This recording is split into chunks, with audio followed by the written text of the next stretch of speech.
Hello and welcome to this latest in the series of tutorials for Excel beginners.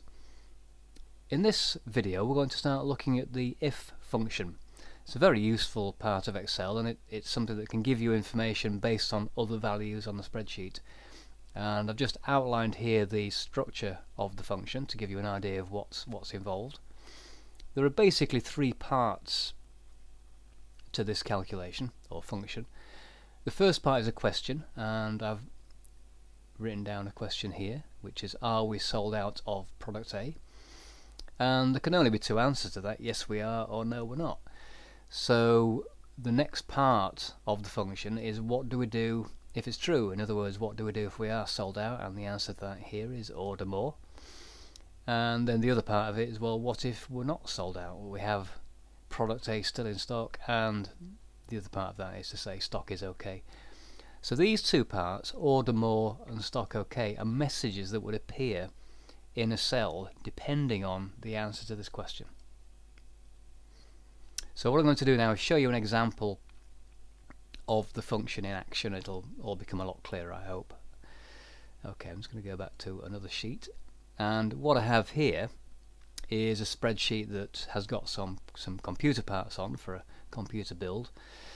And I have two columns of prices, one from supplier A and one from supplier B, and all I want to do is find out which of those two is the best value. So the first thing I need to do is click in the cell where I want the result to appear, and on this particular spreadsheet that cell is Z4. And then, as with any calculation in Excel, press the equals key. That tells Excel that whatever follows will be part of a calculation, or in this case a function.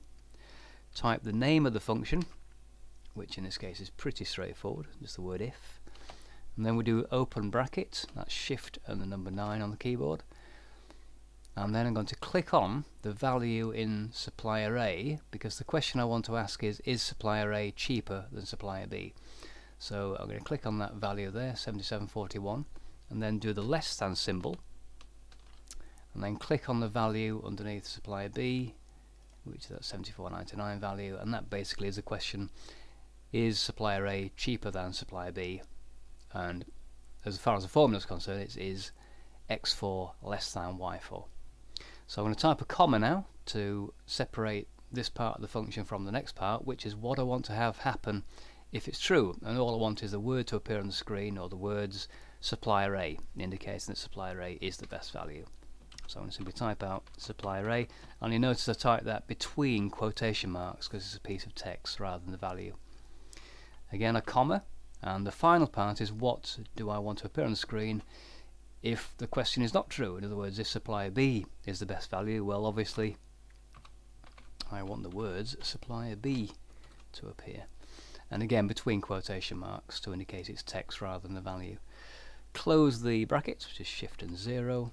And if we go back and look at the formula bar, just check that function again. So equals if, that tells Excel which function it is. Again, between parentheses, all the parts of the function, the first part of the question is x4 less than y4. The second part, what do we want to appear on the screen if that's true? Supplier A. And the final part, what do you want to appear on the screen if it's not true? Supplier B. So I'm happy with that. I'm going to click on the tick to accept that. And if we go back to the spreadsheet, we'll see supplier B appears as the best value supplier. Now I can simply copy this down now, and it'll use the relative cell referencing for each of those rows to indicate which is the best supplier for each of the items listed. So you can see we've got some B's and some A's, so it's different values. Okay, now I've got some blank cells here that I don't want to have this function appear in, so what I'm going to do here is simply click in the function that's in Z8, which is the last one in that little list. I'm going to right click and copy that, go down to cell Z12, which is where my values begin again, click into that cell, right click and paste, and then the function continues down. I'm going to copy that down the remainder of those cells. And as I do that, you'll see it'll just use again the relative cell referencing to indicate which is the best value supplier. So that's just a very simple example of using the if function. You can see how quickly it is to create. You can see the different parts of the function. And that's all it does really. It just gives you some useful information, and sometimes it's a quicker way of identifying, in this case, which is the best value. You can obviously compare the values, but that's a nice quick way of just saying which supplier is the best. Okay, I'll show you one more example, and if I go to another spreadsheet, and this is one you'll have seen if you watched the percentages video previously. I've added a column onto this particular spreadsheet, and this is the one where Fred's doing his movie events. And all I want to do here is have a simple message appear to indicate if the film has been sold out or not. Okay, so I've added a column here, as I say, the status column, and so I'm going to go to the first cell underneath that. I'm going to create the function. So again, equals, type if on the keyboard, open bracket, and the question I want to ask is the venue sold out?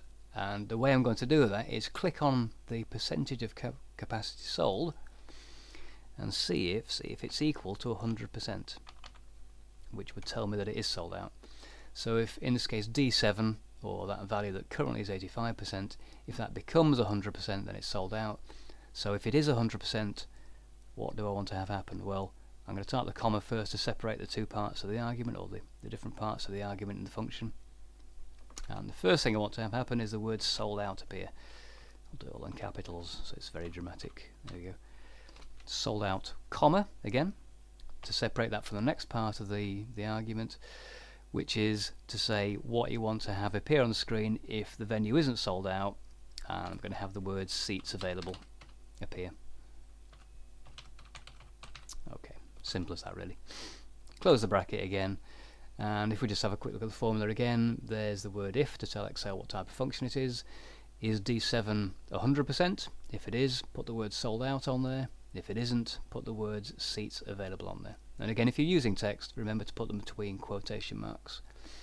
Click on the old tick to accept that calculation or the formula, and we get seats available. I'm going to copy that down to the other cells again, so at the moment they're all showing seats available, and let's take a couple of those movies and sell them out. So if we go to tickets sold for Grease and we take that up to the capacity, which is 150, press the enter key, instantly the status shows sold out. And if we go down to the Wizard of Oz, do the same thing, move that ticket sold to 150, press the enter key, you'll see again sold out appears.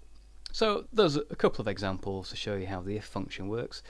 In the next video I'll show you a bit more on using the if function, how you can extend it and ask different questions within the same function. Okay, hope that video was useful.